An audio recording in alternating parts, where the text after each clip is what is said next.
लोकाभिरामं रणरंगधीरं राजीवनेत्रं रघुवंशनाथं कारुण्यरूपं करुणाकरन्तं श्रीरामचन्द्रं शरणं प्रपद्ये। महायोगपीठे तटे भीमरथ्यं वरं पुण्डरीकाय दातुं मुनीन्द्र समागत्य तिष्ठन्तमानन्दकन्दं परब्रह्मलिङ्गं भजे पाण्डुरङ्गं। पाण्डुरङ्गा करो प्रथम नमः, पांडुरंगा करो प्रथम नमः, पांडुरंगा करो प्रथम नमः, पांडुरंगा करो प्रथम नमः। दुसरे चरण संतजी, दुसरे चरण संतजी, दुसरे चरण संतजी। पांडुरंगा करो प्रथम नमः, पांडुरंगा करो प्रथम नमः, पांडुरंगा करो प्रथम नमः, पांडुरंगा करो प्रथम नमः। दुसरे चरण संतजी, दुसरे चरण संतजी, दुसरे चरण संतजी। हरी जयंची केली स्मरण होय सकळ विद्येंचे अधिकरण। तेच वंदो श्री चरण श्री गुरूंचे ते नमस्कारून या आता सत्य साच खरे नाम विठोबाचे वरे। येणे तुटती बंधने उभय लोके कीर्ती जेने भावजाचे गाठी त्यासी लाभ उठा उठी। येणे तुटती बंधने उभय लोके कीर्ती जेने तुगा मने भोळा जिंकू जाणे कळी काळा। येणे तुटती बंधने उभय लोके कीर्ती जेने विठ्ठल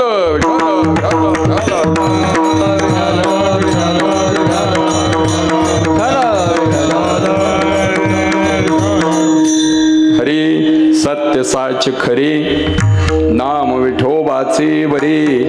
येणे तुटती बंधने उभय लोके कीर्ती जेने। प्रस्तुत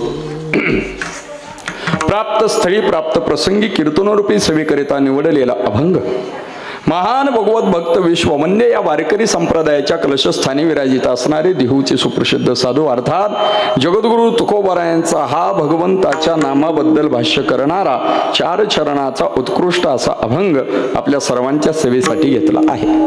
या अभंगामध्ये जगद्गुरु तुकोबारा या भगवंताच्या नामाबद्दल भाष्य करत असताना अतिशय गोड भाष्य करतात। जगद्गुरु तुकोबारा या तुकाराम महाराज भगवंताच्या नामाबद्दल भाष्य करत असताना असं भाष्य करतात की देवाचं नाव कसं आहे तुकोबाराय सांगतात सत्य साच खरे। देवाचं नाम सत्य आहे साच आहे खरं आहे म्हणूनच ते बरं आहे। साहेब जे खरं असतं ते बरं असतं लक्षात घ्या। तुकोबाराय म्हणाले देवाचं नाव कसं आहे देवाचं नाव खरं आहे म्हणून ते बरं आहे। हे खरं बरं देवाचं नाव घेतल्याच्या नंतर काय होणार तुकाराम महाराज म्हणाले बंधने तुटणार। येणे तुटती बंधने आणि उभय लोकांमध्ये कीर्ती होणार। उभय लोकांमध्ये म्हणजे इहलोकात पण कीर्ती होणार आणि परलोकात पण कीर्ती होणार। फक्त नाम जपत असताना आपल्याकडे पाहिजे भाव कारण भाव ज्याचे गाठी त्याचे लाभ उठा उठी। जो भोळा असतो तो कळी काळाला जिंकत असतो। तुका म्हणे भोळा जिंकू जाणे कळी काळा। अभंगाचा नाम सरळ अर्थ विडाल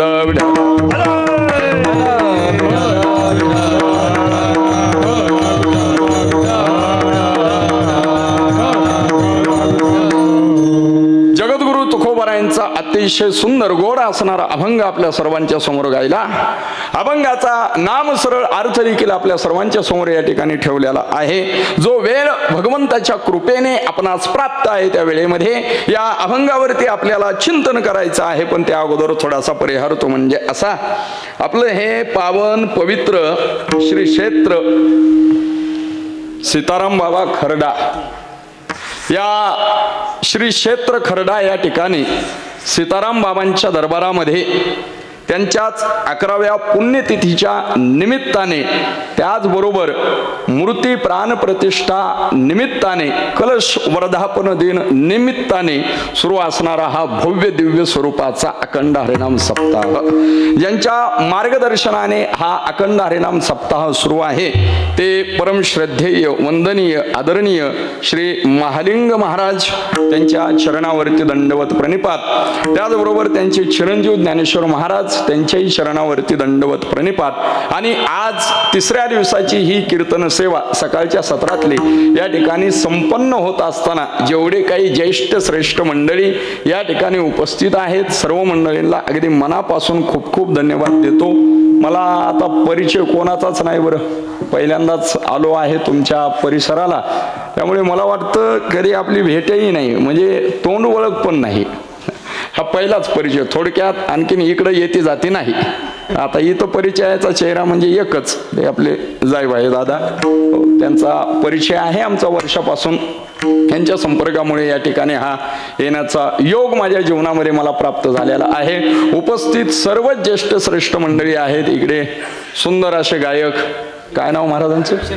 बिभीषण महाराज, त्यांना देखील वंदन आहे. त्याचबरोबर सूरज महाराज, त्यांना देखील वंदन आहे. त्याचबरोबर गोड असे पखावज वादक, मृदंग वादक महेश महाराज, त्यांना देखील वंदन आहे. त्याचबरोबर प्रवीण महाराज, त्यांना देखील वंदन आहे. त्याचबरोबर किरण महाराज, त्यांना देखील वंदन आहे. झाले माईक वरती झाले. त्याचबरोबर सागर महाराज, त्यांना देखील वंदन आहे. कोण राहिला आता? दीपक महाराज, त्यांना देखील. सगळ्यांची नावं सांगा, काळजी करू नका. वेळ आहे आपल्याकडे. 12 पर्यंतचा वेळ आहे. त्याचबरोबर विनेकरी दादा, 2 चोपदार, हे वारकरी शिक्षण संस्थेतील छोटे छोटे बाल गोपाळ, यांना देखील वंदन करतो. सुंदर अशी साऊंड सिस्टीम, त्यांना देखील वंदन आहे. आणि माझ्यासमोर उपस्थित सर्व भाविक श्रोते आहेत, मातृ चरण या ठिकाणी आहेत, पितृचरण या ठिकाणी आहेत. सर्व भाविक श्रोत्यांना वंदन करतो, सर्वांना धन्यवाद देतो, सर्वांच्या चरणावरती दंडवत प्रणिपात करतो. आणि मला जो भगवंताच्या कृपेने, परमश्रद्धेने वंदनीय सद्गुरुनाम गुरुवर्य सीताराम महाराज यांच्या कृपेने जो काही वेळ प्राप्त आहे, त्या वेळेमध्ये या अभंगावरती या ठिकाणी चिंतन करण्याचा प्रयत्न करतो. विठ्ठल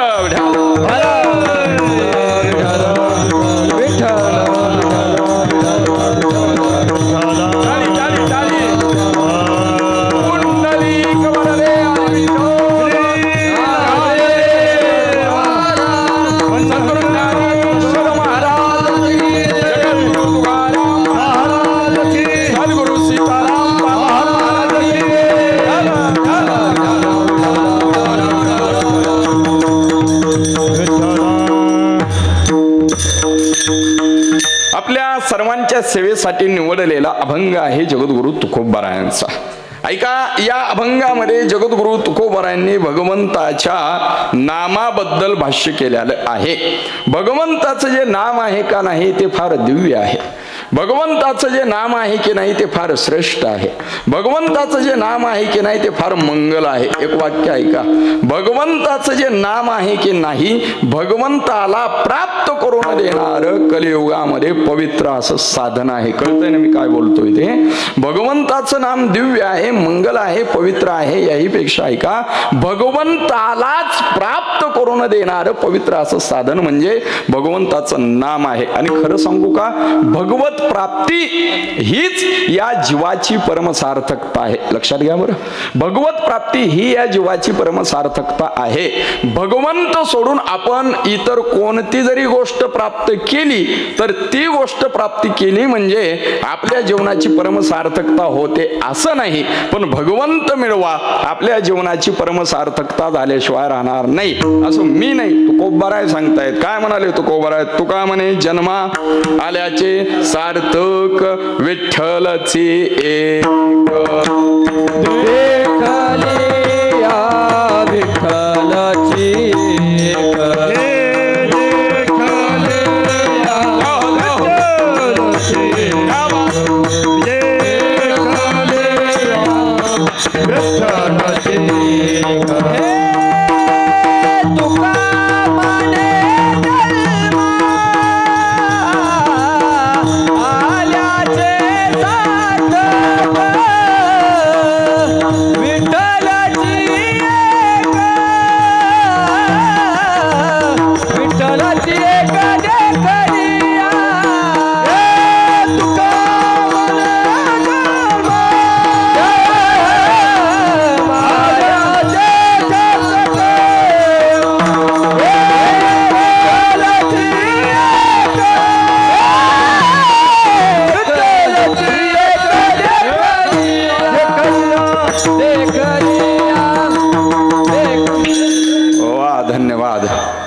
तुकोबाराय म्हणतात जन्मा आल्याचे सार्थक विठ्ठलाची एक देखली.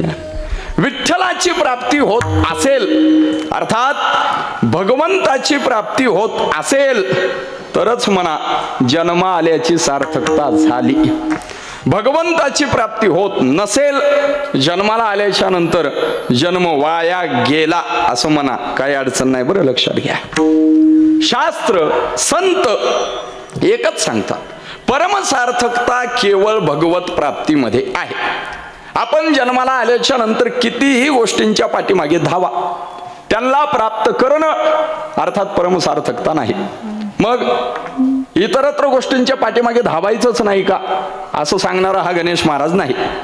इतरत्र गोष्टींच्या पाठीमागे धावा, पण लक्षात ठेवा आपण किती जरी धावाधाव केली आणि संसारिक गोष्टी मिळवल्या, एकच लक्षात राहू द्या, या संसारिक गोष्टी आपलं जगणं आहे तोपर्यंतच कामाची आहे जाते. मग तुम्ही असं म्हणू नका आता जोपर्यंत लाईट राहणार तोपर्यंत तुम्ही का खोटं बोलणार आहेत का, असं नाही. हो म्हणायचं असतं.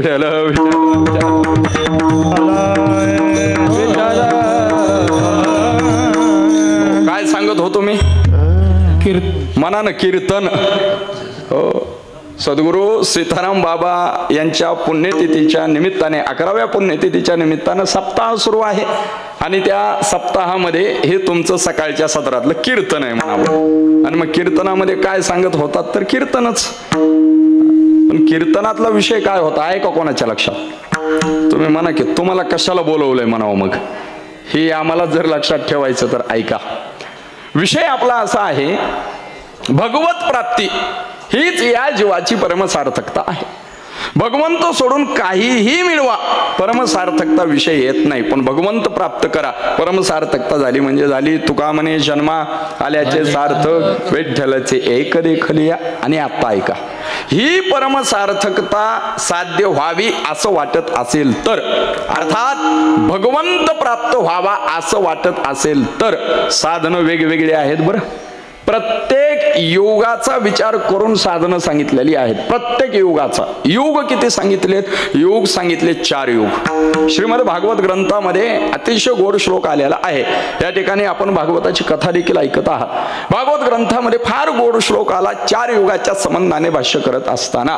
भागवत ग्रंथकार सांगतात युग आहे 4, कृतम त्रेता द्वापारम च कलिश्चते चतुर्युगम अनेन कर्मयोगेन भुवि प्राणेषु वर्तते. 4 युग सांगितलेले आहेत. एक युग आहे कृतयुग, एक युग आहे त्रेतायुग, एक युग आहे द्वापार युग आणि एक युग आहे कलियुग. आणि प्रत्येक युगामध्ये भगवत प्राप्तीचं साधन मात्र वेगवेगळं सांगितलेलं आहे. लक्षात घ्या, कृतयुगामध्ये परमसार्थकता साध्य करण्यासाठी भगवंत प्राप्ती झाली पाहिजे आणि मग भगवत प्राप्ती होण्यासाठी साधन कोणतं सांगितलं वेगळं आहे. द्वापार युगातलं साधन वेगळं आहे, त्रेतायुगातलं साधन वेगळं आहे. मला असं वाटतंय कृतयुगामध्ये जे साधन आहे त्या साधनाचा विचार करून आता उपयोग नाही. द्वापारी युगामध्ये जे साधन आहे त्या साधनाचा भगवत प्राप्तीसाठी त्या साधनाचा विचार करून आता उपयोग नाही. त्रेतायुगामध्ये जे साधन सांगितलेलं आहे त्या साधनाचा आता विचार करून उपयोग नाही. तुम्ही म्हणाल का नाही? त्याचं कारण आहे, कारण आता सध्या त्रेतायुग देखील सुरू आहे नाही, बरोबर का नाही? द्वापार युग आहे का? नाही. सत्ययुग आहे का? नाही. मग आता सध्या कोणतं युग सुरू आहे? बोला बोला बोला बोला. कोणतं युग सुरू आहे सध्या? वा वा, कलियुग सुरू आहे. आणि मग कलियुग सुरू असल्यामुळे आपण विचार केला पाहिजे कोणत्या युगाचा? फक्त कलियुगाचा.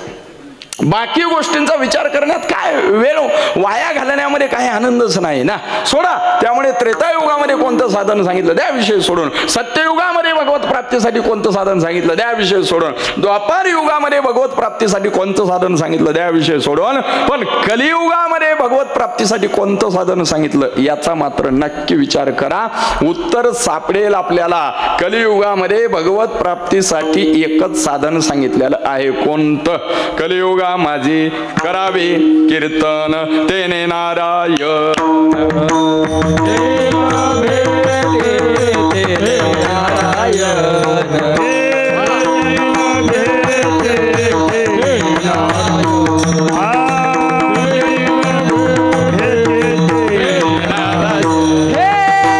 कलियुगा माझी करावे कीर्तन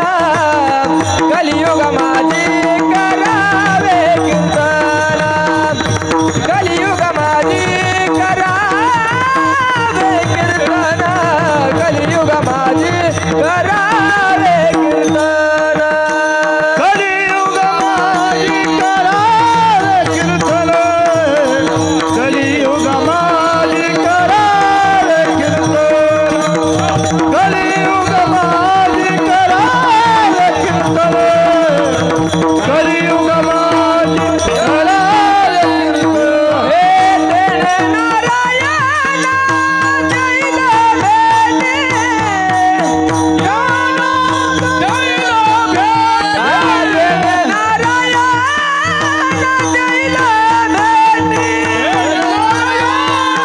कलियुग माझी करावे कीर्तन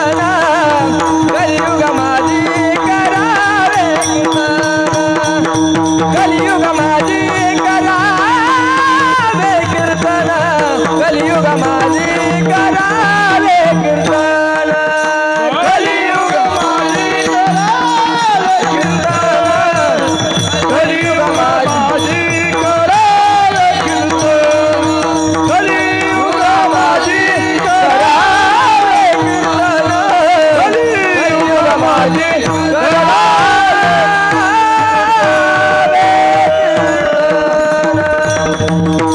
वा धन्यवाद. गोड का गोड वातावरण आहे हो इथं.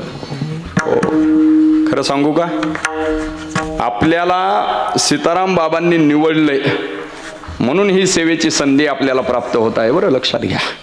काय असतं, तुम्ही आम्ही ज्यांना निवडत असतो का नाही ते सरपंच होत असतात. तुम्ही आम्ही ज्यांना निवडत असतो का नाही ते आमदार होत असतात.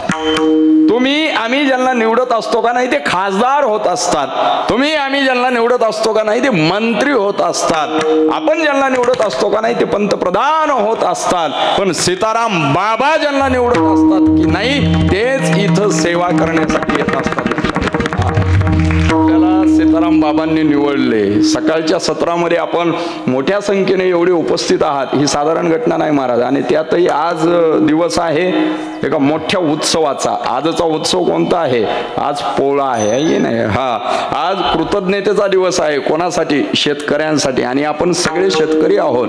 ऐका, आपल्यासाठी वर्षभर जे प्राणी आपण त्यांना बैल म्हणत असतो, जे बैल राबत असतात आपल्यासाठी वर्षभर जे बैल कष्ट घेत असतात, आज खऱ्या अर्थानं त्यांचा उत्सव साजरा करण्याचा दिवस. त्यामुळे सगळे कामामध्ये असताना देखील आपण उपस्थित आहात ही खऱ्या अर्थानं सीताराम बाबाची आपल्यावरती कृपा आहे. आज खरंच पोळा आहे महाराज. तुम्ही म्हणाल तुम्हाला लवकर कसा काय लक्षात आला नाही? मला लवकरच लक्षात आला. कधी लक्षात आला सांगू का? पोळा तुम्ही हार घातले होते का नाही गळ्यामध्ये, त्याच वेळेत लक्षात आला पोळा.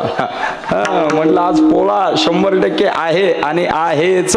किती चांगले चांगले हार घातले होते तुम्ही, आहे की नाही? एक हार तर बाहेर पडण्याच्या तयारीमध्ये होता, आहे की नाही? बैलाला पोळ्यालाच सजवतात. विठ्ठल विठ्ठल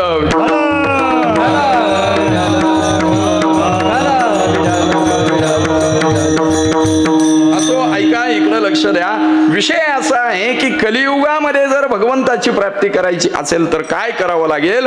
कीर्तन करावं लागेल. कीर्तन. आपलं कीर्तन साधा आणि सोपं आहे. लक्षात घ्या. तुमच्या लक्षात आला असेल आपला विषय सुरू झालेला आहे की भगवत प्राप्ती झाली पाहिजे. आणि भगवत प्राप्तीसाठी कलियुगामध्ये साधन कोणतं आहे? तर ते साधन आहे कीर्तन नावाचं. आणि आता ऐका, कीर्तनाचे वेगवेगळे प्रकार आहेत. पण आज अभंग जो आहे की नाही तो नामाच्या संबंधाने भाष्य करणार आहे ना, त्यामुळे एकाच कीर्तनाचा आपण या ठिकाणी विचार केला पाहिजे. ते कीर्तन म्हणजे नामसंकीर्तन.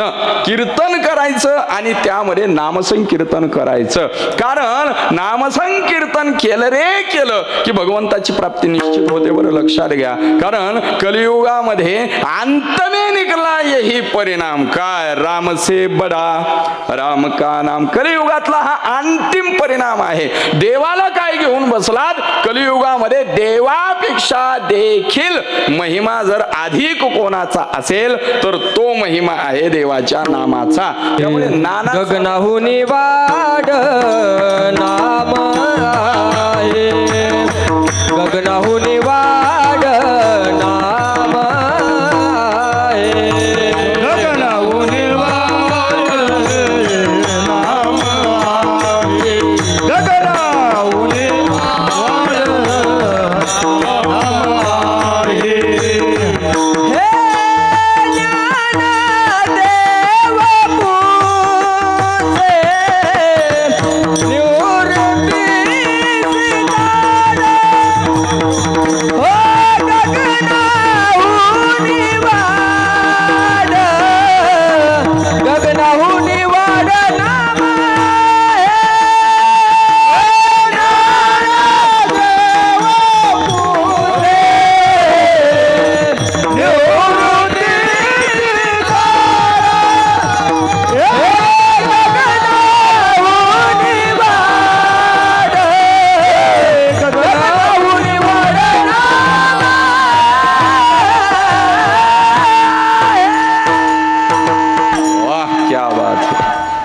आहे देवाचं नाव गगनाहुनी. हो, आकाशापेक्षा मोठं काय आहे? ज्ञानोबा म्हटले आहे काय? देवाचं नाव. देवाचं नाव फार श्रेष्ठ आहे. देवापेक्षा देखील महान जर काय असेल, देवापेक्षा देखील मोठं जर काय असेल तर ते आहे महाराज देवाचं नाम. ऐका, आपण सगळे ऐकणारे आहात म्हणून एक प्रसंग आपल्या समोर आणतोच. सर्वांनी ऐकलेला आहे तरी पण ऐका. देवाचं नाव देवापेक्षा देखील महान. ऐका, आकाशापेक्षा तर आहेच पण देवापेक्षा देखील एक प्रसंग ऐका, लक्षात येईल. काय झालं बघा, दुष्ट रावणानं प्रभू रामचंद्रजींची धर्मपत्नी अर्थात माँ सीतेचं अपहरण केलं. आणि मग हनुमंतरायांनी माँ सीतेचा शोध घेतला. माँ सीता कुठं आहे कळालं, लंकेमध्ये.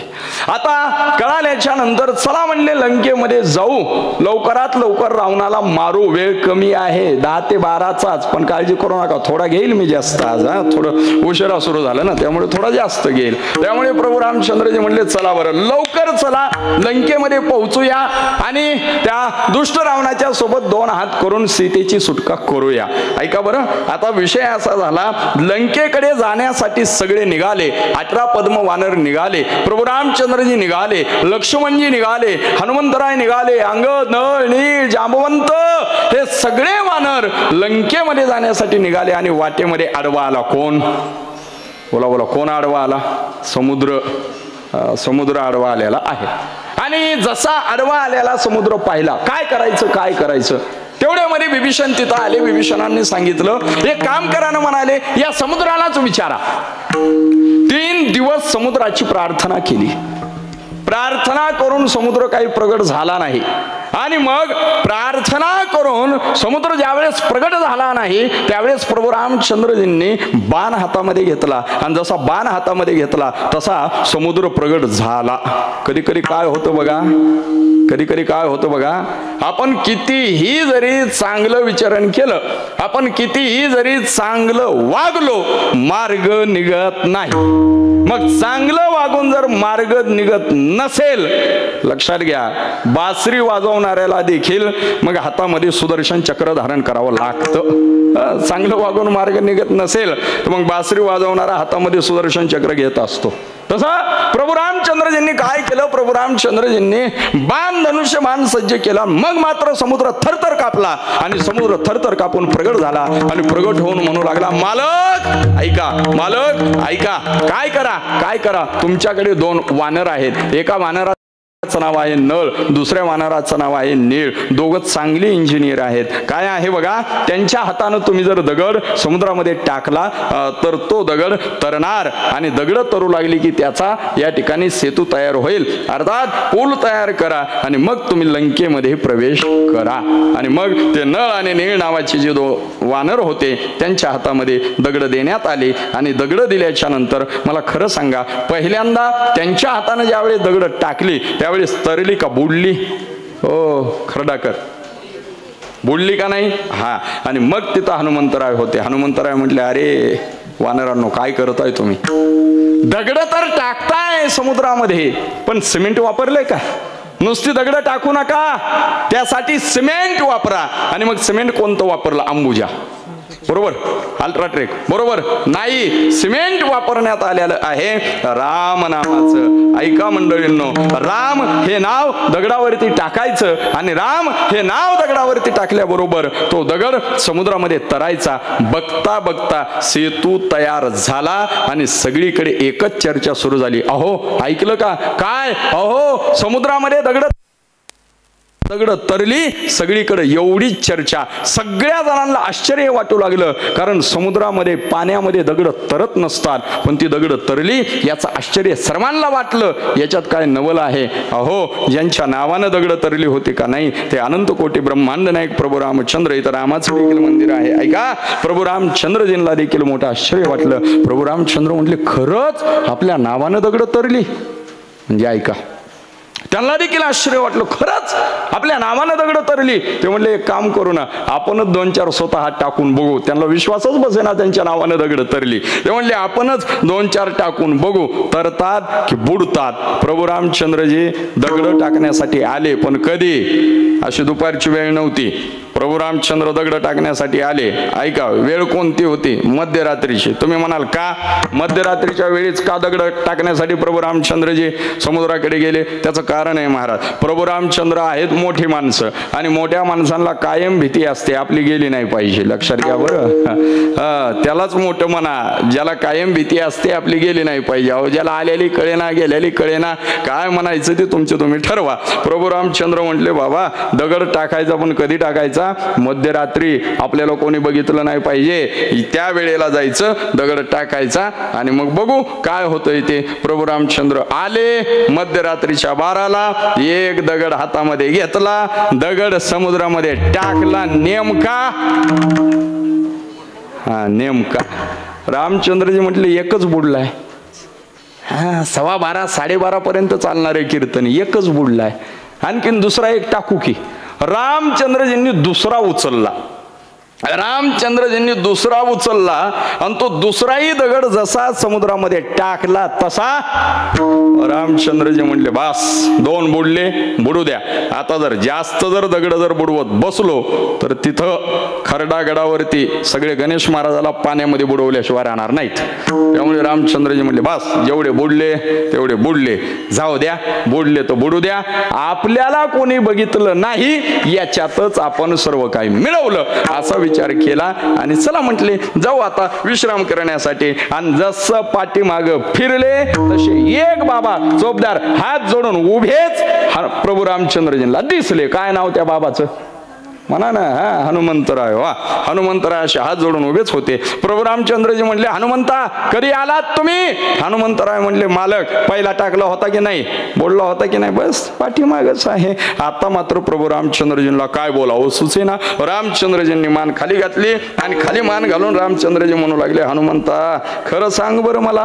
हनुमंतराय म्हटले आम्ही कधी खोटं बोलतच नाहीत, आम्ही जे बोलतो ते खरंच बोलतो. मग खरं सांग बरं हनुमंता मला, खरंच माझ्या नावानं दगड तरली का? हनुमंतराय म्हणले मग मी स्वतः राम हे नाव दगडावरती टाकत होतो आणि तो दगड समुद्रामध्ये टाकल्याबरोबर तो दगड तरत होता. रामचंद्रजींची खाली गेलेली मान उंच झाली. रामचंद्रजींनी हनुमंताच्या नेत्रात नेत्र घालून विचारलं मग हनुमंता दे मला उत्तर. ऐका बरं, हनुमंता दे मला उत्तर. अरे माझ्या नावानं दगड तरतात, मग मी स्वतः टाकल्याच्या नंतर दगड का बुडतात? उत्तर 2 दिलीत मंडळींनो. पहिलं उत्तर एवढं गोड आहे, ऐकून ठेवा. एवढं गोड आहे ना पहिलं उत्तर. काय म्हटले माहिती आहे का हनुमंतराय? हनुमंतराय म्हटले मालक हो त्या दगडांना तुम्ही सोडलं ना. मालक त्या दगडांना तुम्ही सोडलं ना. आणि मालक ज्या दगडांना तुम्ही सोडत असता का नाही ती दगड बुडतील नाही तर काय तरतील का? एक सांगू का महाराज तुम्हाला, दगड गुणवान असू द्या, दगड विद्वान असू द्या, दगड धनवान असू द्या, फक्त त्या दगडांना प्रभू रामचंद्रजींनी सोडू द्या. ती दगड 100% बुडणार म्हणजे बुडणार. आणि याच्या उलट दगड धनवान नसू द्या, दगड गुणवान नसू द्या, दगड विद्वान नसू द्या, फक्त त्या दगडांना माझ्या मालकानं प्रभू रामचंद्रजींनी पकडू द्या. ती दगड तरणार म्हणजे तरणार. हे एक उत्तर. आणि दुसरं उत्तर असं आहे, हनुमंतराय म्हटले खरं सांगायचं ना मालक? हनुमंतराय म्हणाले बरं खरं सांगायचं ना देवा, तुमच्यापेक्षा देखील सामर्थ्य जर कोणात असेल, तुमच्यापेक्षा देखील ताकद जर कोणात असेल तर ते आहे तुमचं नाम. त्यामुळे अंत में निघला यही परिणाम, राम से बडा राम का नाम. कलियुगामध्ये देव प्राप्तीसाठी साधन एकच, ते म्हणजे कीर्तन. यत् फलम नास्ति तपसा न योगेन समाधिना तत्फलम लभते सम्यक् लोकेश्व कीर्तना. कीर्तन करा आणि कोणतं कीर्तन करा? नाम संकीर्तन करा. पण काय झालंय सांगू का तुम्हाला? नाना साधनाच्या खटपटात जास्त सुरू आहेत ज्ञानेश्वर महाराज. साधूंनी संतांनी कलियुगामध्ये भगवत प्राप्तीचं साधन नाम साधन सांगितलं, पण नाम साधन सोडून बाकी सगळ्या खटपटा करायला आपण तयार आहोत. पण जे साधन करायला पाहिजे का नाही त्या साधनाकडे मात्र आपलं लक्ष कमी होत चाललंय. ज्ञानोबारांच्या भाषेत बोलायचं ठरलं तर ज्ञानदेव म्हणे नाम हे सुलभ सर्वत्र दुर्लभ विरळा जाणे. मग तुकोबारांसारखे साधू पुरुष विचार करतात आपण का आलो? उजळावया आलो वाटा, खरा खोटा निवाडा.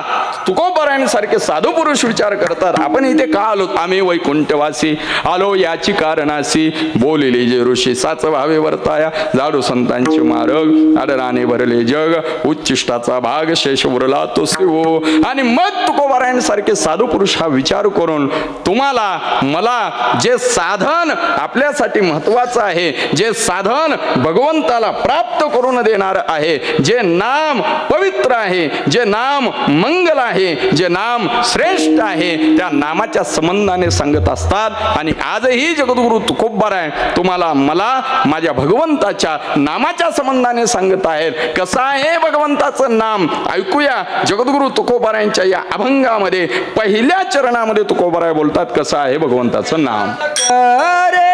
सत्य साच खरे, सत्य साच खरे, सत्य साच खरे, सत्य साच खरे, सत्य साच खरे, सत्य साच खरे, सत्य साच खरे, सत्य साच खरे, सत्य साच खरे,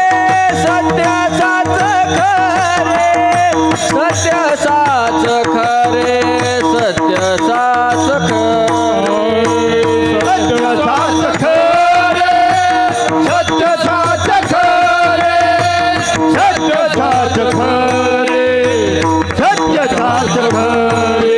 हे नाम विठोबाचे बरे, नाम विठोबाचे बरे, हे नाम विठोबाचे बरे, नाम विठोबाचे बरे, हो नाम विठोबाचे बरे, नाम विठोबाचे बरे. तेने तूट बंधने, तेने तूट बंधने, तेने तूट बंधने, तेने तूट बंधने.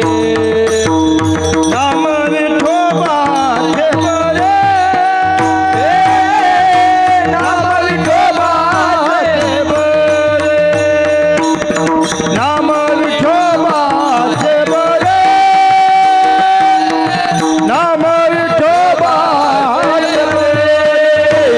तेने तूट बंधने, तेने तूट बंधने, तेने तूट बंधने, तेने तूट.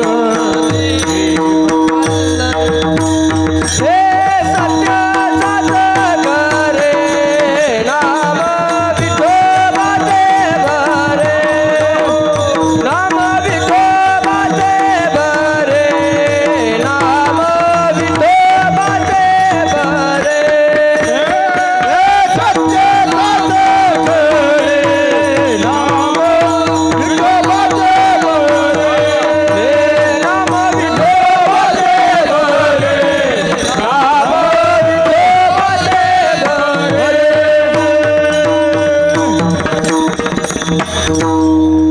तुकोबाराय म्हणाले ऐका भगवंताचं नाम काय आहे कसं आहे या संबंधाने भाष्य करत असताना तुकोबाराय अभंगाच्या पहिल्या चरणामध्ये गोड भाष्य करतात. तुकोबाराय म्हणतात भगवंताचं नाम सत्य आहे, भगवंताचं नाम साच आहे, भगवंताचं नाम खरं आहे, म्हणूनच ते बरं आहे. मी प्रारंभीच बोललो जे खरं ते बरं. विठाल विठाल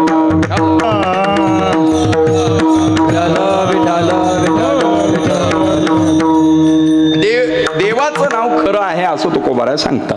एक वेळेस सांगतात का देवाचं नाव खरं आहे? नाही. तुकोबाराय 3 वेळेस सांगतात. 3 वेळेस. मग तुम्ही म्हणाल 3 वेळेस का सांगितलं? खाली बसल्या बसल्या असं डोकं लावू नका. तुकोबारायांना 2 वेळेस दुसरं काहीतरी बोलायचं होतं पण त्यांना आठवलं नाही म्हणून बहुतेक त्यांनी एकच शब्द 3 वेळेस देवाच्या नामासाठी वापरला असेल. असं बसल्या बसल्या डोकं लावू नका, नाहीतर आपण काही डोकं सुपीक चालवतो. बघा आठवत नाही असं म्हणायचं कोणाला? आमच्यासारख्या महाराज लोकांना. आमच्यासारख्या महाराज लोकांना मना काही आठवत नाही आणि कधी कधी होतं ज्ञानेश्वर महाराज तुमच्यासारखे प्रेमी आम्हाला कीर्तनासाठी बोलवतात. कीर्तनासाठी बोलवल्याच्या नंतर आम्ही कीर्तन करण्यासाठी उभे राहतो. योगायोगाने आम्ही कीर्तनासाठी अभंग घेतो. काय सांगू आता, सकाळच्या सत्रातलं कीर्तन असलं तर बरोबर 10ला कीर्तन सुरू होतंय. 10:30 वाजले तरी आम्ही एवढंच म्हणतो काय सांगू आता. त्याच्यानंतर 11:45 वाजले तरी आम्ही एवढंच म्हणतो काय सांगू आता.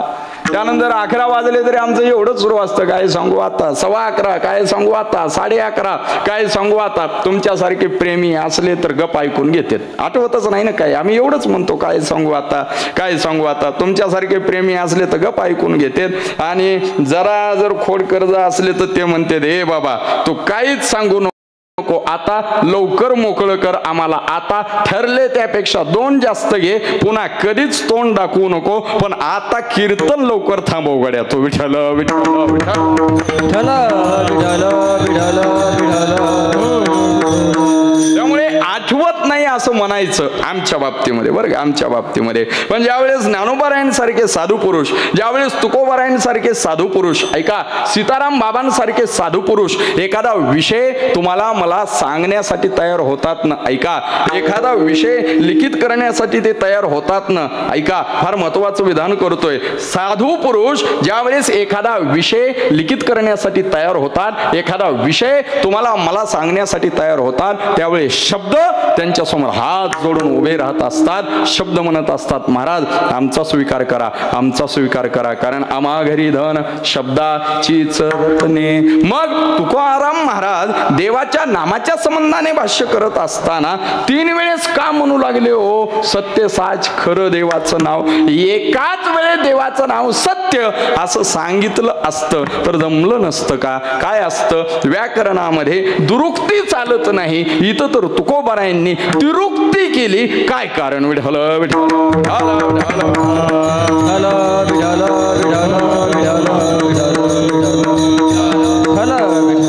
अनेक कारण सांगून मी आपला फार वेळ घेणार नाही. एकच कारण मी आपल्या सर्वांच्या समोर आणतो. विषय असा आहे परमार्थामध्ये नाम आणि नामी यांच्यामध्ये अभेद आहे, भेद नाही. परमार्थामध्ये नाम आणि नामी यांच्यामध्ये भेद करू नका, अभेद करा. त्यामुळे परमार्थामध्ये जे चिंतन देवाचं आहे का नाही तेच चिंतन देवाच्या नावाचं करा. लक्षात घ्या अभेद असल्यामुळे. हो परमार्थामध्ये नाम आणि नामी यांच्यात अभेद आहे. संसारामध्ये असा नियम लावू नका. संसारामध्ये नाम आणि नामी यांच्यामध्ये अभेद नाही. संसारामध्ये नाम आणि नामी यांच्यामध्ये भेद आहे. त्याची कारण 2 आहे. संसारामध्ये नाम आणि नामी यांच्यामध्ये का भेद आहे, कारण संसारामध्ये नाव घेतलं की नामी उपस्थित राहील असं नाही. नाव येईल पण नामी येईलच असं नाही. आणि दुसरं कारण आहे संसारामध्ये नाम वेगळी आणि क्रिया वेगळ्या. संसारामध्ये क्रिया वेगळ्या, नाव वेगळी.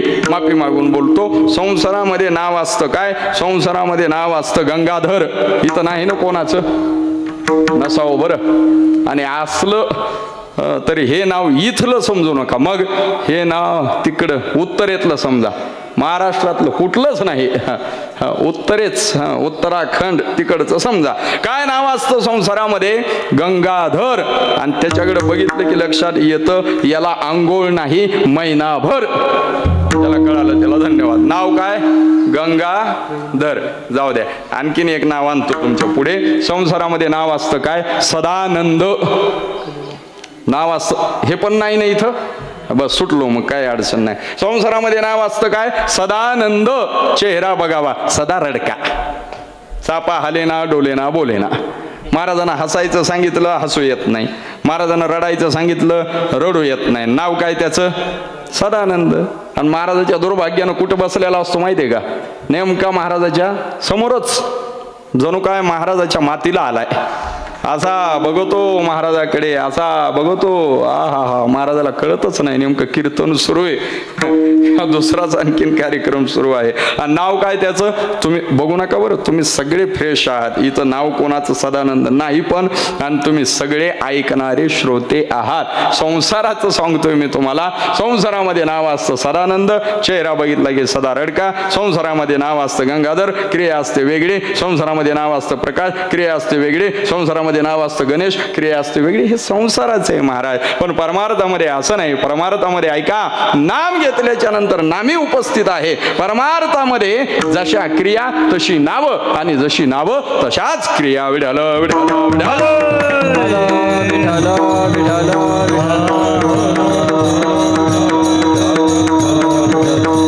त्यामुळे आपला विषय फक्त हा आहे की परमार्थामध्ये नाम आणि नामी यांच्यामध्ये कधी भेद करू नका. परमार्थामध्ये नाम आणि नामी यांच्यामध्ये अभेद करा. आणि परमार्थामध्ये नाम आणि नामी यांच्यामध्ये अभेद असल्यामुळे परमार्थामध्ये जे चिंतन देवाचं आहे का नाही तेच चिंतन देवाच्या नामाचं करावं लागते. लक्षात घ्या बरं, देवाच्या नामाचं करावं लागतं. आणि मग देवाचं चिंतन काय केलेलं आहे परमार्थामध्ये? देवाचं चिंतन केलेलं आहे परमार्थामध्ये सत्यतो सत्यतो सत्यतो विठ्ठला. हे देवाचं चिंतन आहे परमार्थामध्ये. तुका म्हणे एक विठ्ठलाची खरा हेर तो पसारा वाऊगाची. हे देवाचं चिंतन आहे परमार्थामध्ये. त्या ठिकाणी भागवताची कथा सुरू आहे. महाराज श्रीमद भागवत नावाच्या ग्रंथामध्ये प्रथम स्कंदामध्ये जो प्रथम श्लोक आलेला आहे की नाही तो मंगलाचरणाचा श्लोक आहे. वस्तुनिर्देशात्मक मंगलाचरणाचा श्लोक आहे. नमस्कार आत्मक मंगलाचरण असतं, ऐका, आशीर्वादात्मक मंगलाचरण असतं आणि वस्तुनिर्देशात्मक मंगलाचरण असतं. त्यामध्ये श्रीमद भागवत ग्रंथातील मंगलाचरणाचा प्रथम स्कंदातील प्रथम अध्यायातील जो प्रथम श्लोक आहे तो वस्तुनिर्देशात्मक मंगलाचरणाचा श्लोक आहे. या श्लोकामध्ये काय चिंतन केलं व्यास महाराजांनी हा श्लोक ऐका म्हणजे तुमच्या लक्षात येईल. हरी सत्यम परम धीमहि. श्लोक फार गोड आहे बरं का. संपूर्ण श्लोकच म्हणून दाखवतो तुम्हाला. जन्मादस्य यतोन्नया दितरतश्चार्त्यशोभिज्ञः स्वराट तेने ब्रह्मा हृदयारि कवये मुह्यन्ति यत्सूरयः तेजोवारि मृदाम यथा विनिमयो यत्र त्रिसर्गो मृषा दामना स्वेन सदा निरस्तु कोहकम सत्यम परम धीमहि. राहिला का लक्षात श्लोक तुमच्या? राहिला का? हो म्हणा ना, काय अडचण आहे त्याला. हो म्हणायचं, राहो अथवा न राहो, बरोबर का नाही? आता ऐका, या श्लोकाच्या वेगवेगळ्या व्याख्या केलेल्या आहेत पण मला वेगवेगळ्या व्याख्याशी काही घेणं नाही. माझा विषय फक्त हा आहे की इथं काय चिंतन केलेलं आहे. सत्यम परम धीमहि अर्थात सत्य सत्य सत्य कोण आहे तर माझा भगवंत आहे. म्हणून तर गर्भस्तुतीमध्ये देखील सत्यव्रतम त्रिसत्यम सत्यम शिवून असं चिंतन केलेलं आहे. किंवा भागवत महात्म्याच्या मंगलाचरणामध्ये देखील सच्चिदानंद रूपाय असं चिंतन केलेलं आहे. मग जर देवाचं चिंतन सत्य सत्य सत्य असं असेल तर देवाच्या नामाचं चिंतन वेगळं करता येईल का? आता बोला, काय म्हणताय तुम्ही? देवाच्या नामाचं चिंतन आपल्याला वेगळं करता येणार नाही, कारण नाम आणि नामी यांच्यामध्ये अभेद आहे. त्यामुळे देवाचं नाम खरंच म्हणा, खोटं म्हणू नका, कारण देव आहेत खरे. पण तरी पुन्हा एक प्रश्न राहिला, मग 3 वेळेस काय एकदाच म्हणायचं की? त्याचं उत्तर असं आहे, देव हा एका काळाचा विषय नाही. देव हा तिन्ही काळाचा विषय आहे. लक्षात घ्या, तिन्ही काळाचा. आपण नव्हतो त्याही वेळेस देव होते, आपण आहोत त्याही वेळेस देव आहेत, आणि उद्या आपलं काय खरंय महाराज? उद्या आपण असू अथवा नसू पण देव मात्र निश्चित असणार आहेत. त्यामुळे देवाच्या संबंधाने सत्य सत्य सत्य 3 वेळेस म्हटलेलं आहे. म्हणूनच देवाच्या नामाच्या संबंधाने देखील जगद्गुरु तुकोबाराय 3 वेळेस म्हणतात सत्य साच खरे. देवाचं नाम खरं आहे बघा, आणि त्यामुळेच ते बरं आहे. खरं बरंच असतो. तोला मुलाची 2-4 वाक्य बोलूच का? ऐका, खरं जे आहे का नाही ते बरंच असतो. कधी लक्षात ठेवा, खऱ्याचंच बरं होतं. त्यामुळे आपलं जे जीवन आहे का नाही ते खरंच असायला पाहिजे. कधी ना कधी बरं खऱ्याचंच होणार आहे, लक्षात घ्या. त्यामुळे ऐका, आपलं जगणं खरं असलं पाहिजे, आपलं वागणं खरं असलं पाहिजे, आपलं बोलणं खरं असलं पाहिजे. आपण कशालाही सोडलं तरी चालेल पण आपण सोडलं नाही पाहिजे महाराज खऱ्याला. खऱ्या आणि खऱ्याचं बरं होतंय. तुम्ही म्हणाल काय बरं होतंय गणेश महाराज? जरा बघा, सध्याच्या युगामध्ये जरा फिरा, सध्याच्या काळामध्ये जरा फिरा. फिरल्याच्या नंतर लक्षात येईल काय खऱ्याचं बरं होतंय ते. अहो सध्या बघा, खरे माणसं दुःखामध्ये आहेत. तुम्ही म्हणाल मला खरे माणसं वेदनेने तडपडत आहेत. तुम्ही म्हणाल खरे जे माणसं आहेत का नाहीत त्यांच्या जीवनाला संघर्ष आहे. खरे जे माणसं आहेत का नाहीत त्यांच्या जीवनाला वनवास आहे. आणि खरं सांगू का तुम्हाला, खऱ्याच्या जीवनाला वनवास असते. खऱ्याच्या जीवनाला त्रास असतो, खऱ्याच्या जीवनाला संघर्ष भेटत असतो महाराज, लक्षात ठेवा. खोट्याच्या जीवनाला त्रास नसतो महाराज, खोट्याच्या जीवनाचा वनवास होत नाही. मी साधं विचारतो तुम्हाला, मला खरं सांगा ना, रावणाला त्रास होता की रामाला त्रास होता? रामाच्या जीवनाचा वनवास होता का रावणाच्या जीवनाचा वनवास होता? काय उत्तर असेल तुमचं? उत्तर एकच असेल, मला माहिती आहे, रामचंद्रजींच्या जीवनाचा वनवास झाला, रावणाच्या जीवनाचा नाही. हो, कसा होईल रावणाच्या जीवनाचा वनवास? कारण रावण कसा आहे? खोटा आहे. पण प्रभू रामचंद्रजी कसे आहेत? खरे. त्यामुळे खऱ्याला त्रासच आहे. मला खरं सांगा ना, 5 पांडवांना त्रास होता की दुर्योधनाला त्रास होता? त्रास होता महाराज 5 पांडवांना. दुर्योधनाला कसा त्रास मिळेल? 12 वर्षाचा वनवास 5 पांडवांना, 1 वर्षाचा अज्ञातवास 5 पांडवांना. हो, दुर्योधनाचा थाट जसा आहे तसाच खऱ्याला त्रास असतो, खोट्याला कसा त्रास होणार? दुर्योधन खोटा आहे, पांडव खरेत. ऐका, आणखीन बोलू का? आणखीन बोलू का? ऐका, छत्रपती शिवरायांच्या जीवनाला त्रास होता का? ऐका, औरंग्याच्या जीवनाला त्रास होता? छत्रपती धर्मवीर संभाजी महाराजांच्या जीवनाला त्रास होता का औरंग्याच्या जीवनाला त्रास होता? तुमचं उत्तर असेल, महाराज संभाजी महाराजांच्या जीवनाला त्रास होता. म्हणून तर 42 दिवस हाल केलं की हो संभाजी महाराजांचा मृत्यू आठवा, किती तो त्रास असेल. तुमचं उत्तर असेल, छत्रपती संभाजी महाराजांना त्रास झाला, छत्रपती शिवरायांना त्रास झाला. खरे महाराज, अहो त्रास खऱ्याला असतो, औरंग्याला त्रास होईलच कसा? औरंग्या हा खोटा होता. ऐका, रावणाला त्रास होईलच कसा? रावणाचं जीवन हे खोटं होतं. ऐका, दुर्योधनाला त्रास होईलच कसा? दुर्योधनाचं जीवन खोटं होतं. खऱ्याला त्रास असतो. मग तुम्ही म्हणाल, तुम्ही का म्हणत आहात? खरं वागा, खरं बोला, खरं जगा. खरं सांगू का मी तुम्हाला, होऊ द्या खऱ्याला त्रास, येऊ द्या खऱ्याच्या जीवनाला संघर्ष, मिळू द्या खऱ्याला वेदना, पण एक तोला मोलाचं वाक्य लक्षात ठेवा, खऱ्याला किती त्रास होऊ द्या, खऱ्याच्या जीवनाला किती संघर्ष मिळू द्या, खऱ्याच्या जीवनाला किती वेदना मिळू द्या, पण एक ना एक दिवस जिंकणार ते खरंच. म्हणून तर आपलं ब्रीद वाक्य आहे, सत्यमेव जयते. म्हणून तर म्हटलं महाराज, कोणालाही सोडा, खऱ्याला सोडू नका. रामांनी खरं सोडलं नाही, म्हणून आज त्यांचा जय जयकार आहे. छत्रपती शिवरायांनी, धर्मवीर संभाजी महाराजांनी खरं सोडलं नाही, म्हणून आज त्यांचा जय जयकार आहे. लक्षात ठेवा. त्यामुळे खरं कधीच सोडायचं नाही, खोटं सोडलं तरी चालते, पण खऱ्याला सोडू नका. आणि खरं काय आहे? तुकोबरायांच्या भाषेत जर विचार केला तर महाराज, खरं आहे फक्त माझ्या देवाचं नाव. त्यामुळे मुद्दा फक्त एवढाच आहे, कोणालाही सोडा पण कोणाला सोडू नका, देवाच्या नावाला सोडू नका. एवढंच सांगायचं बरं मला. सत्य, साच, खरे, जे खरं आहे ते आहे देवाचं नाव. आचार्य देखील म्हटलेत बरं एका ठिकाणी, आब्रह्मस्तंभ पर्यंतम सर्व मायामयम जगत सत्यम सत्यम पुनः सत्यम हरेरनामैव केवलम. आचार्य म्हणतात, या पृथ्वीवरती काय त्रैलोक्यामध्ये गवताच्या काडीपासून ते ब्रह्मदेवापर्यंत हा मायामय प्रपंच सगळा खोटा आहे. मग खरं काय आहे? खरं फक्त आणि फक्त माझ्या देवाचं नाम आहे. त्यामुळे ते बरं आहे. तुम्ही म्हणाल, महाराज कळालं आम्हाला, 12 वाजले, कळालं आम्हाला काय देवाचं नाव कसं आहे? बोला बोला. खरं आहे म्हणून ते बरं आहे. पण आता महत्वाचा विषय सांगा की आता 12 वाजले ना, तुमचा जो वेळ आहे तो संपत आलाय. आता मी म्हटलं ना मगाशी, थोडा वेळ जरा अधिकचा घेणार आहे बरं का, 10-15 मिनिट, तोही जास्त नाही. कारण आपलं सरकारी शाळेसारखं काम असतं. सरकारी शाळा माहिती आहे का तुम्हाला? सरकारी शाळा ती भरू द्या कधी पण, सुटते वेळेवर. हा, उगा 15 मिनिटे. आणि पगारीमध्ये तर बापरे, सरकारी लोकांचा हातच धरायचा नाही कोणी. हा, वेळेवर सुटते. तसं आपल्याला वेळेवरच सोडायचं आहे. उगा थोडा वेळ घेतोय. ऐका, आता आपल्याला कळालं. काय कळालं? देवाचं नाव खरं, देवाचं नाव बरं. पण आता महत्वाचा विषय असा आहे, हे खरं बरं नाम घेतल्याच्या नंतर काय होणार आहे ते सांगून टाका लवकर. तुकाराम महाराज अभंगाच्या 2ऱ्या चरणामध्ये सांगतात, तुटती बंधने तेन तुटती बंधने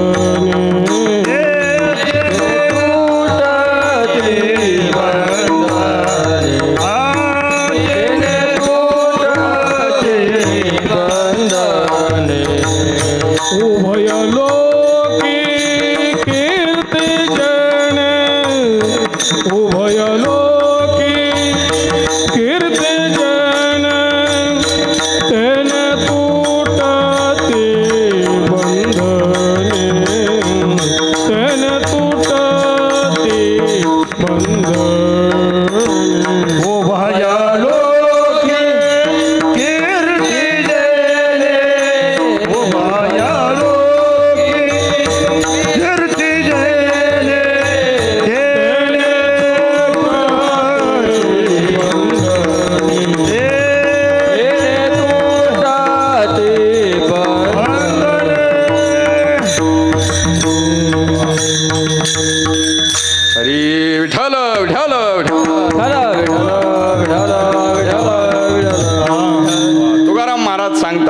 असणारे हे बरं असणारं देवाचं नाम जपल्याच्या नंतर काय होणार? येणे तुटती बंधने, बंधने तुटणार आणि उभय लोकांमध्ये कीर्ती होणार.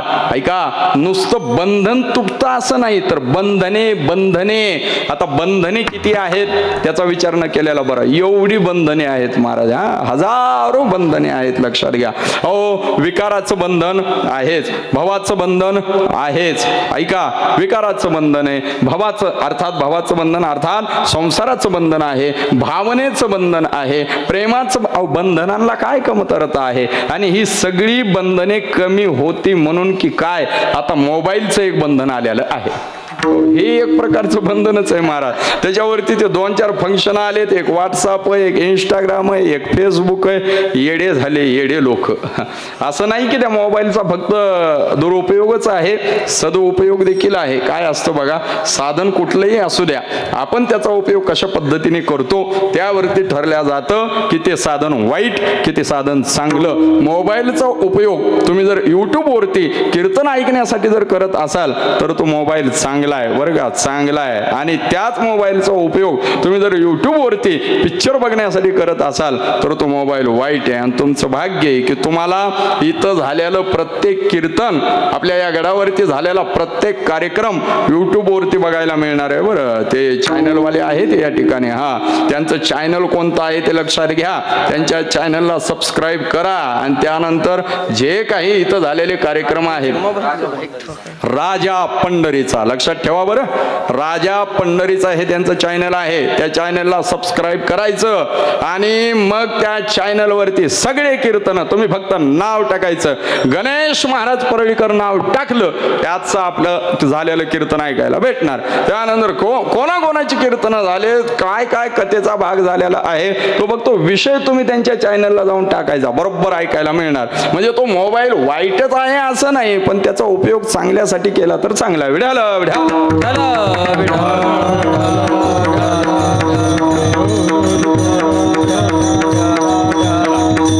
माझा मुद्दा फक्त हाच आहे की वेगवेगळी बंधने आहेत इथं, वेगवेगळी. हो, विकाराचं बंधन आहे, भावनेचं बंधन आहे, भावाचं बंधन आहे, सांसारिक बंधने तर खूप आहे. वेगवेगळी जरी बंधनं असली ना, विचार फक्त एकच सांगतो मी तुम्हाला, कोणतंही बंधन असू द्या, कितीही बंधने असू द्या, फक्त माझ्या देवाचं नाम जपा, ही बंधने तुटणार म्हणजे तुटणार.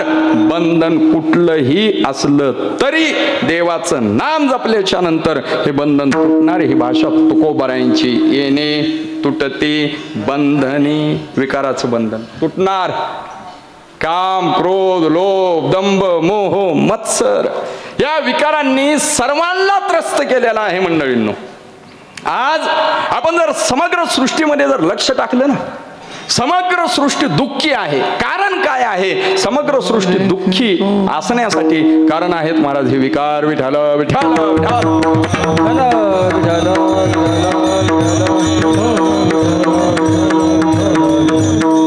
हे विकारच कारण आहेत महाराज. तुम्हाला सांगू का, सध्या सृष्टीमध्ये सगळा आनंद आहे, पण सगळा आनंद असताना सध्या सृष्टीचा बराच विकास झालेला आहे. ब्रह्मदेवानं सृष्टी निर्माण केल्यापासून एवढी सृष्टी विकसित या अगोदर होती का नाही मला तर कुठं वाचण्यात आलेली नाही. या अगोदर गाड्या होत्या का? नाही. या अगोदर होते बरं, नाही असं नाही, विमानं होते पण गाड्या नव्हत्या.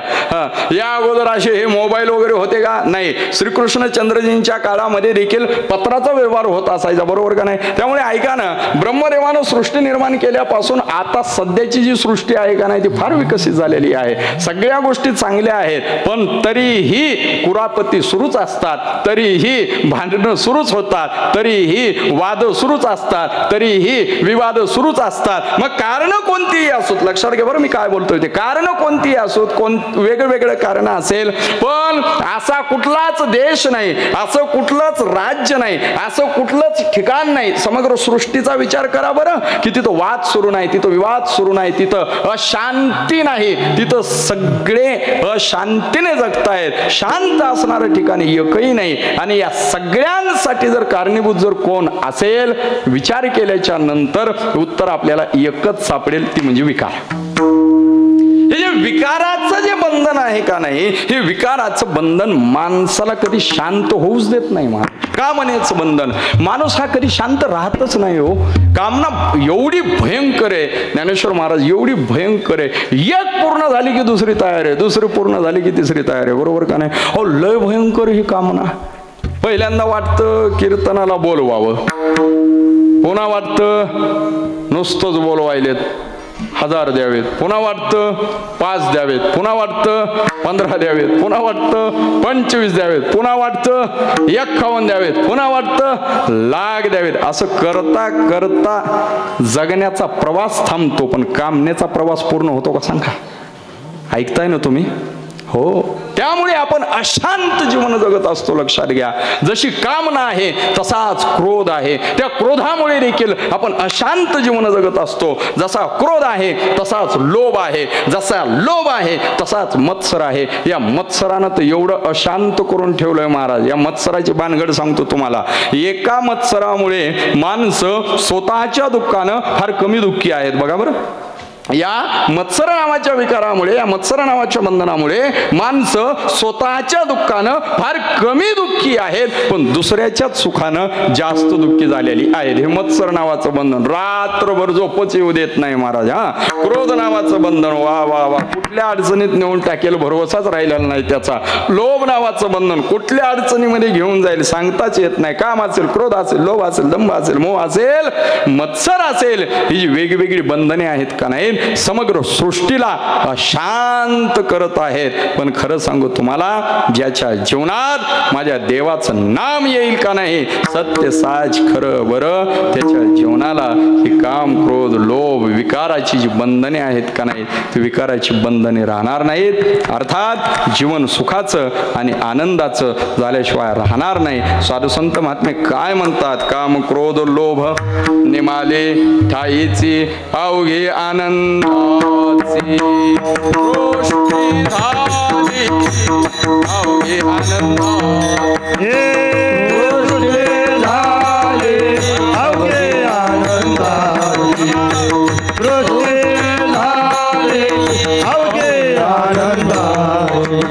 काम क्रोध लोभ निमाले ठाईचे, काम क्रोध लोभ निमाले ठाईचे, काम क्रोध लोभ निमाले ठाईचे, काम क्रोध लोभ निमाले ठाईचे.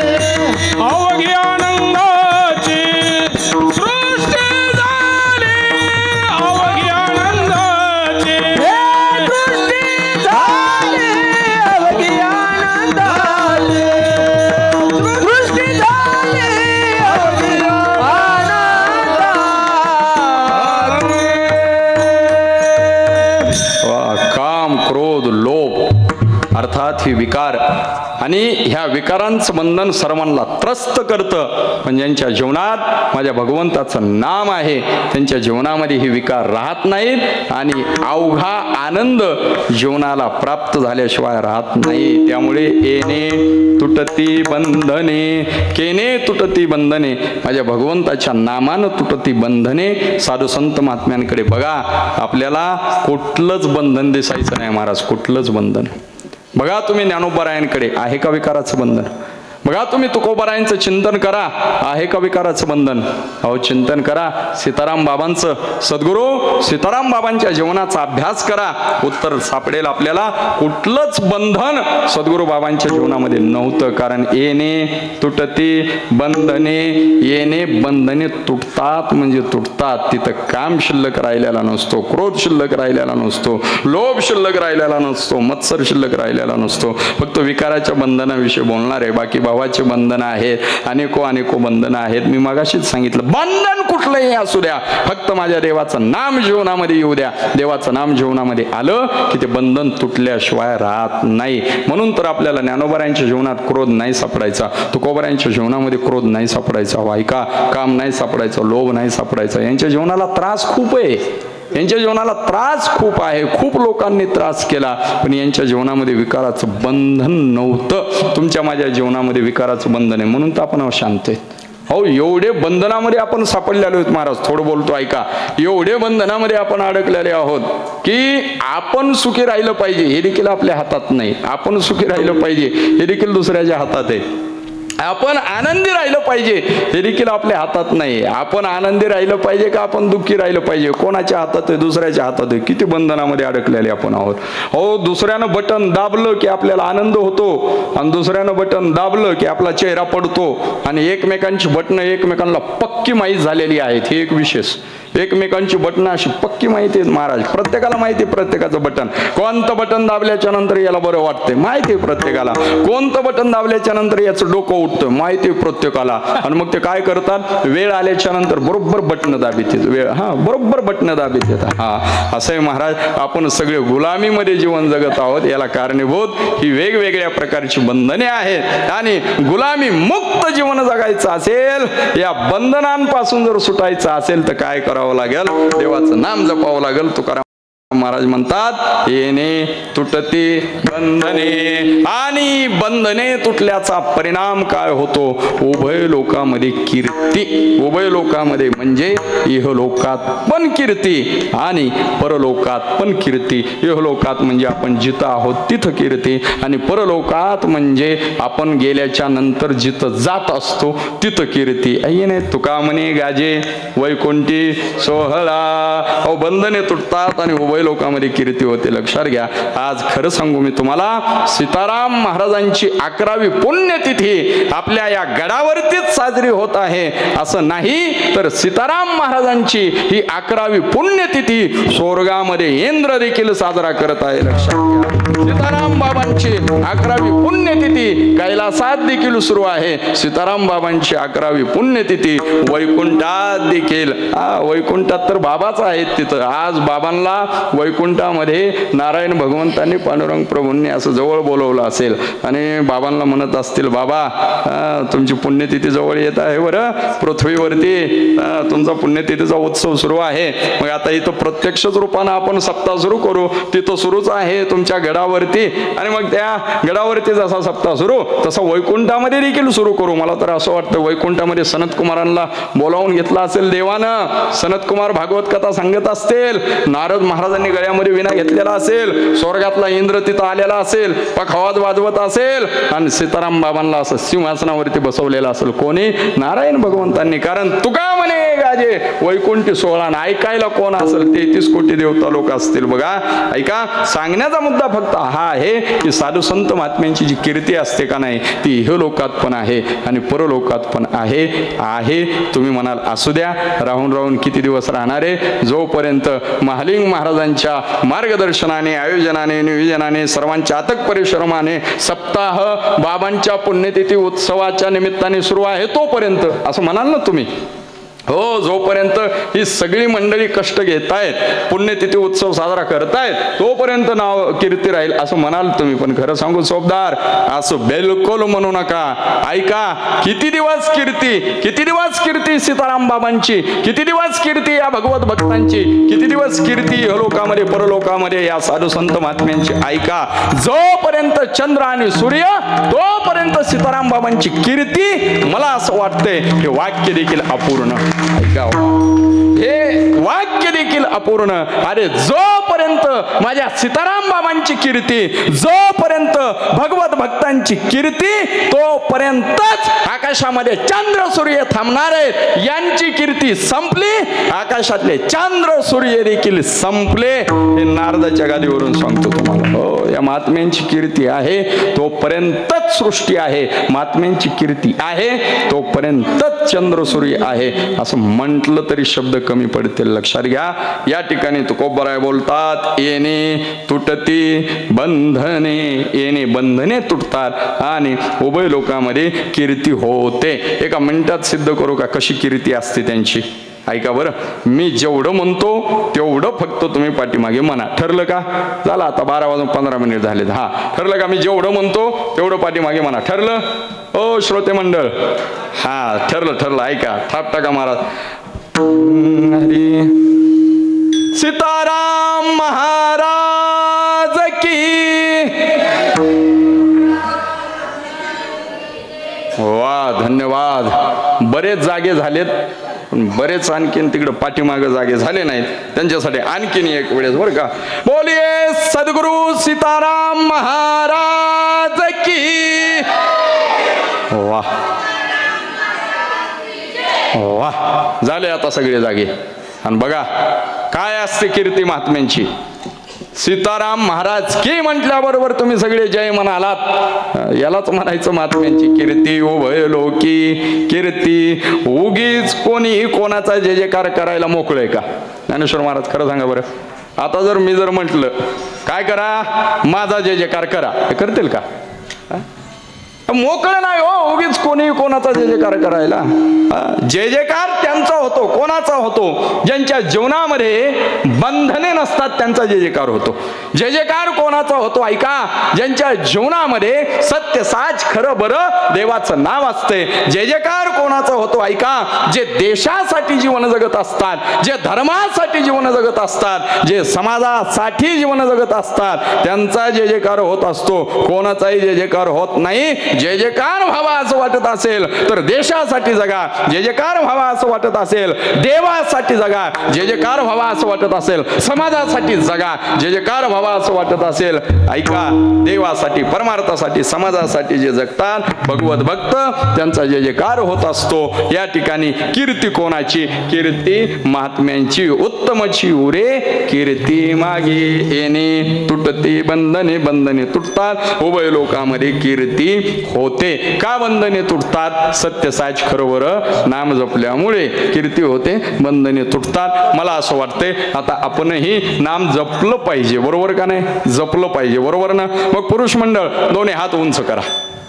वा, नाम जपण्यासाठी दोन्ही हात उंच करायचे आहेत. हो, सरळ सरळ. वा वा वा वा वा वा वा वा. राहू द्या 15 मिनिटं असेच.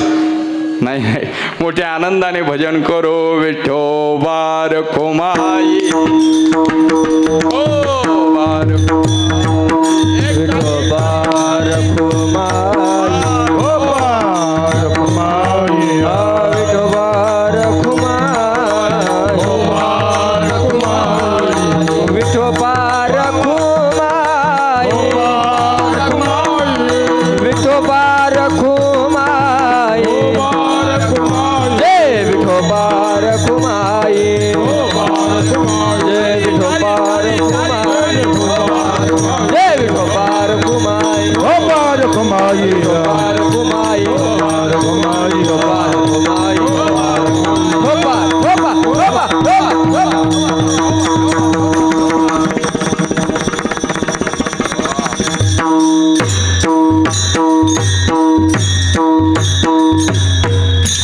वाह, धन्यवाद.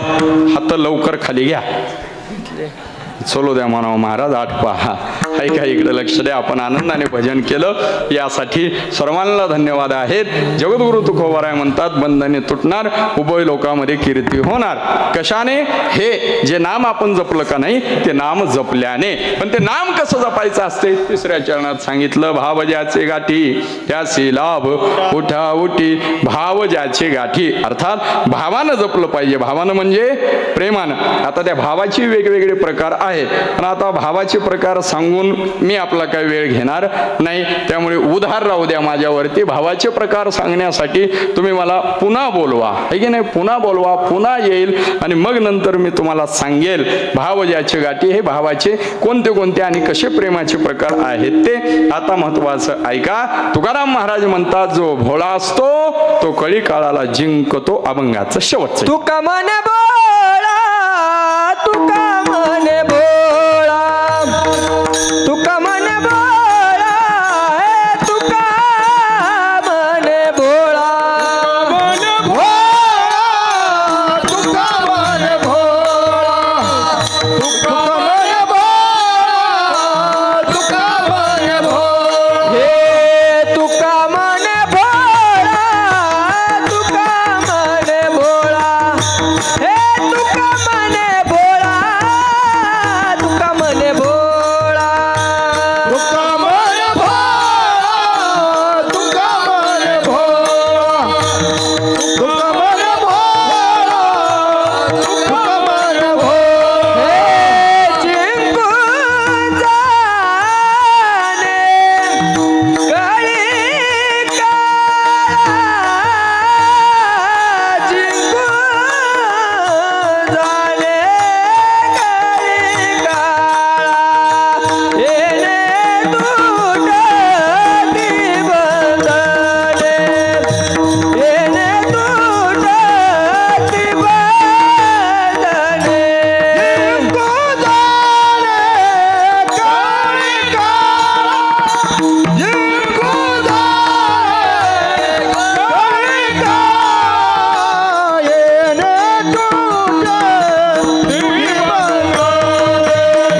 हे उभय लोके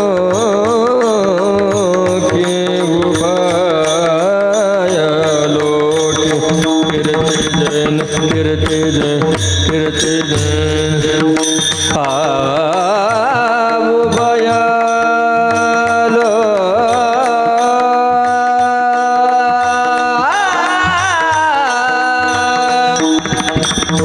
हे उभय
भोळा असतो तो कळी काळाला जिंकत असतो.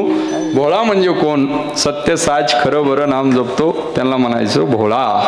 ऐका, ज्यांच्या जीवनामध्ये परमार्थ, ज्यांच्या जीवनामध्ये नामाची साधना, ते असतात भोळे. म्हणून शिव भोळा चक्रवर्ती त्याचे पाय माझे चित्ती. शिवजी भोळे का?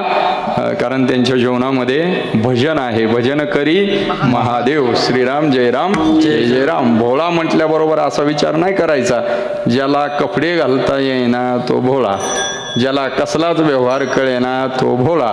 तो भोळा आपला, तो संसारातला भोळा. परमार्थातला भोळा कोण? ज्यांच्या जीवनात सत्यसाच खरं बरं देवाचं नाव आहे तो भोळा. आणि मग असे भोळे काय करतात? कळी काळाला जिंकत असतात. म्हणूनच यांनी कळी काळाला जिंकलं. जगा काळ खाय आम्ही माथा दिला पाय. ऐका, काळ गुलाम सलाम करी तुका या घरी राब तसे. या काळानं सगळ्यांना संपवलं, पण या काळाला संतांना संपवता आलं नाही. म्हणून तर सीताराम बाबांना जाऊन आज 11 वर्ष पूर्ण होत आहेत, पण तरीही त्यांचं नाव आज तुमच्या माझ्यामध्ये आहे. यालाच म्हणायचं जगा काळ खाय आम्ही माथा दिला पाय. यांनाच म्हणायचं तुका म्हणे भोळा जिंकू जाणे कळी काळा. अर्थात सीताराम बाबांनी कळी काळाला जिंकलं. असो, जगद्गुरु तुकोबारायांचा अतिशय सुंदर गोड असा अभंग आपल्या सर्वांच्या सेवेसाठी घेतला होता. या अभंगावरती चिंतन करत असताना मला जो वेळ प्राप्त होता तो जवळजवळ पूर्ण झालाय. आता 12:30कडे वेळ जात आहे. त्यामुळे याच ठिकाणी ही कीर्तनाची सेवा आपण थांबवूया. कीर्तन सेवेला विश्राम देऊया. त्या अगोदर पुनश्च एकदा उल्लेख करतो. आपले हे पावन पवित्र खरडा परिसर आहे, त्या ठिकाणी हा गड आहे सीताराम बाबांचा. आणि या गडावरती त्यांच्याच पुण्यतिथीच्या निमित्ताने सुरू असणारा हा भव्य दिव्य स्वरूपाचा अखंड हरिनाम सप्ताह. सगळे कार्यक्रम हाऊसफुल आहेत महाराज. तुम्हाला कसलाच वेळ नाही. काकडा सुरू होतो, त्याच्यानंतर ज्ञानेश्वरीचं विष्णू सहस्त्रनाम, ज्ञानेश्वरीचं पारायण, त्यानंतर लगेच सकाळच्या सत्रातली कीर्तन सेवा, त्याच्यानंतर पुन्हा श्रीमद भागवताची कथा, त्यानंतर पुन्हा हरिपाठ, त्यानंतर पुन्हा संध्याकाळच्या सत्रातली कीर्तन सेवा. हो, वेळच नाही की तुम्हाला. कमाल आहे तुमची. या महाराजाचा तुम्हा सर्वांना दंडवत प्रणिपात नमस्कार आहे महाराज. वा, काय ही साधना आहे तुमची. वा, ही गायक मंडळी, वादक मंडळी, काय गोड तुमची साधना होत आहे. असो, बाबांची कृपा आहे. मी सुरुवातीलाच बोललो ज्ञानेश्वर महाराज ऐका, आपल्याला सीताराम बाबांनी निवडले आणि आपल्याकडनं ते परमार्थ करून घेत आहेत. असो, ही सेवा या ठिकाणी थांबवत असताना उपस्थित सर्व गायक, वादक, श्रोते मंडळ यांना वंदन करतो. आणि विशेष म्हणजे ज्यांच्या प्रेमामुळे, ज्यांच्या मार्गदर्शनाने आपला हा भव्य दिव्य स्वरूपाचा अखंड हरिनाम सप्ताह संपन्न होत आहे, ते माझे आदरणीय, परम श्रद्धेय, वंदनीय, अतिशय जिव्हाळ्याचे आमचे संबंध आहेत. अर्थात आपल्या सर्वांचे लाडके महालिंग महाराज, महालिंग महाराजांच्या चरणावरती दंडवत प्रणिपात, त्यांना वंदन करतो. त्याचबरोबर महाराजांचे चिरंजीव श्री ज्ञानेश्वर महाराज, त्यांनाही वंदन करतो. अगदी सर्व मंडळींना या ठिकाणी वंदन करतो आणि सेवेला थांबवतो. ज्ञानेश्वर माऊली ज्ञानराज माऊली